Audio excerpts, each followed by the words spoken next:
Wasabi guys, welcome back to another Commander video. As always, if you appreciate these, please subscribe to the channel. I appreciate it. I think it's incredible that you're all joining me on this ride past 36,000 subscribers. We're going to be talking about how to build around Myrkul, Lord of Bones, easily one of the coolest commander options from Commander Legends Battle for Baldur's Gate. This 7-mana Abzan-colored 7/5 legendary god creature has a static ability and a pretty awesome trigger. First part says as long as your life total is less than or equal to half your starting life total, Myrkul, Lord of Bones is indestructible. Don't worry too much about that, it's cool if you can get that. We're not building around that at all though. It's not that important. What is important is the second part, the triggered ability that says whenever another non-token creature you control dies, you may exile it. If you do, create a token that's a copy of that card except it's an enchantment and loses all other card types. What this essentially means is that if you have a creature and when it dies while you have Myrkul out there, you can exile it and have it become exclusively an enchantment. Keep in mind it won't have a power and toughness, it will just have whatever abilities it has as an enchantment token. This may seem like a massive downside at first until you realize that there are things you can abuse and there are also just practical benefits to having more enchantments. While we have received a lot of enchantment removal in recent years, the ratio of cards that can destroy creatures to cards that can destroy enchantments is still about 4-to-1. So if your board is filled with primarily enchantments, it's still not going to be the easiest board to deal with. So let's talk about the two primary ways that you're going to be building around this commander. First one is enchantments. We have a ton of enchantment synergies here. Unfortunately, I know going into this you're thinking about building your favorite enchantress strategy,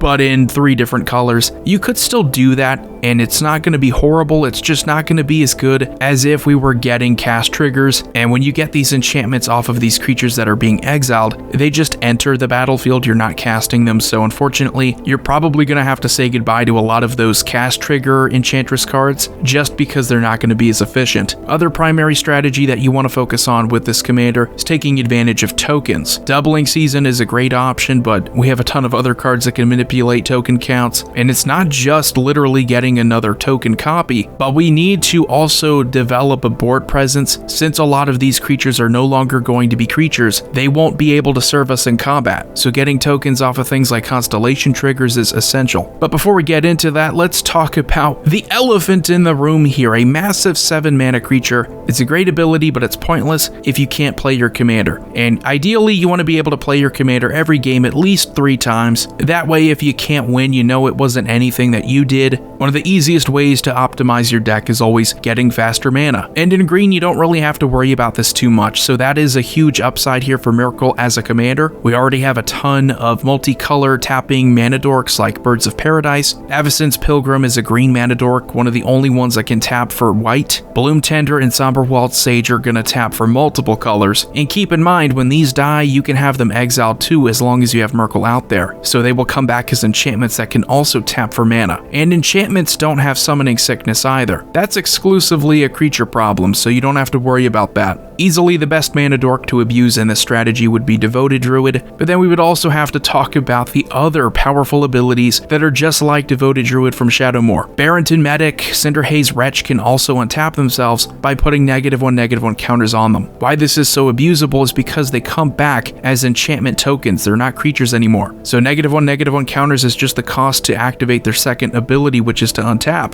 and it doesn't do anything other than that, so you won't have to worry about saying goodbye to them again once they become enchantments. And considering all of these abilities are pretty insane, Druid is a mana dork that can give you pretty much infinite green mana at that point. Barrington Medic can prevent all of the damage, and Cinderhaze Wretch can empty your opponent's hands. Another thing that is going to be essential is having the right amount of sack outlets. Now, I love Ashnod's Altar, I put it in just about as many decks as I can. Sacrificing a creature for 2 colorless is great, but what you're going to want more than anything is to load up on the creature count, so make sure that you have things like Viscera Seer, Carrion Feeder, Woest Rider, and even Yawgmothran Physician. The more of these you have, the easier it's going to be. Keep in mind our commander is 7 mana. We are in green, so it's not as brutal as it would be if we weren't, but that still means we want to have an immediate impact as soon as we get our commander out there. So we get get Myrkul out there, we sacrifice a creature to one of these, and then we get their enchantments. Because these are sack outlets on creatures, it means that when these die, we can do the same exact thing to them. We will have enchantment tokens that come back that aren't creatures, but will still allow us to sacrifice our other creatures,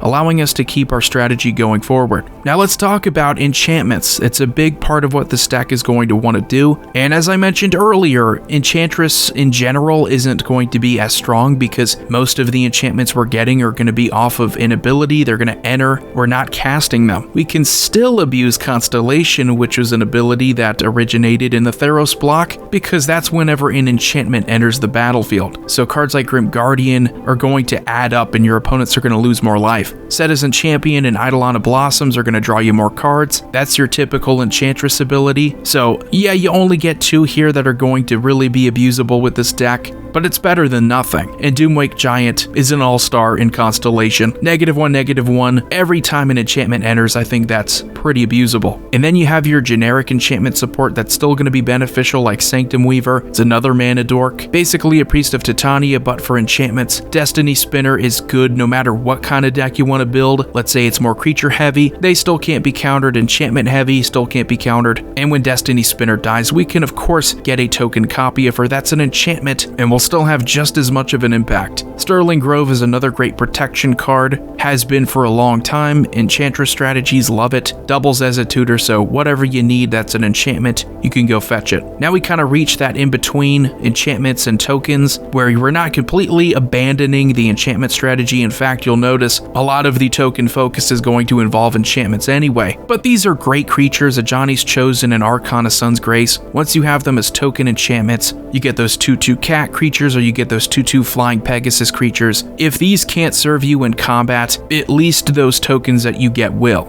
And I think it goes without saying, you probably knew what we were going to do with token production. Since we are getting token copies of actual powerful creatures, you're going to want to double up on those with things like Parallel Lives and Anointed Procession. I like doubling season, but it's not mandatory in this type of strategy, because you're spending a lot of money on something that's a mana more expensive than these two, and you're not even going to really care about counters in this deck. These two are already expensive enough, so I think if you can get at least one of these, you're probably good to go. But if you can get both of these in there, I think you're better off. And then the last strategy that I think is something people already knew was going to be powerful. It's not the way I think most people are going to build around this, but you do have Hate Bears as an option. It's a strategy where all you're focusing on doing is slowing down your opponent's decks. So Drannith Magistrate making it harder for your opponents to play their commanders, cast cards from their graveyard. Dalthi Voidwalker is going to make it impossible for your opponent's graveyard strategies to function well. Collector Oath is going to hurt your opponent's artifact decks.